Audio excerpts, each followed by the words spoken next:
Accident झाल्यानंतर पुढच्या पार्टीचा खर्च आता तुम्हाला तुमच्या खिशातून देण्याची गरज नाहीये, कारण मी तुम्हाला अत्यंत महत्वाची गोष्ट सांगणार आहे। ही रील प्रत्येकाला शेअर करा ज्याच्याकडे गाडी आहे। एक सीन बघून घ्या।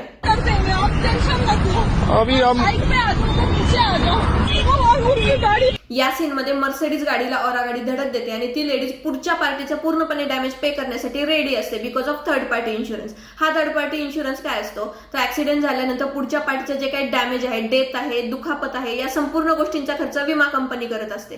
तर अशा सीन मध्ये घाबरून न जाता त्या गाडीचा फोटो काढायचा आहे, पोलिसांना आणि पुढच्या पार्टीला सांगायचंय की तुमच्याकडे थर्ड पार्टी इन्शुरन्स आहे। यानंतर देखील तुम्हाला हानमार किंवा शिवीगाळ होत असेल तर तुम्ही FIR पण करू शकता। हा थर्ड पार्टी इन्शुरन्स क्लेम करण्यासाठी तुम्हाला पोलीस FIR करावं लागतं, चार्जशीट घेऊन कोर्टामध्ये जावं लागतं, एक लॉयर हायर करावा लागतो। प्रोसेस थोडीशी मोठी आहे पण नक्कीच फायद्याची आहे, कारण थर्ड पार्टी इन्शुरन्स हा पुढच्या पार्टीचा पूर्णपणे डॅमेज तुम्हाला पे करणार असतं। इन्शुरन्स हा पोलिसांचं चलन पडेल किंवा RTO पोलिसांचा दंड पडेल या गोष्टींसाठी नसतो, तो इन्शुरन्स हा पूर्णपणे आपल्या फायद्यासाठी असतो।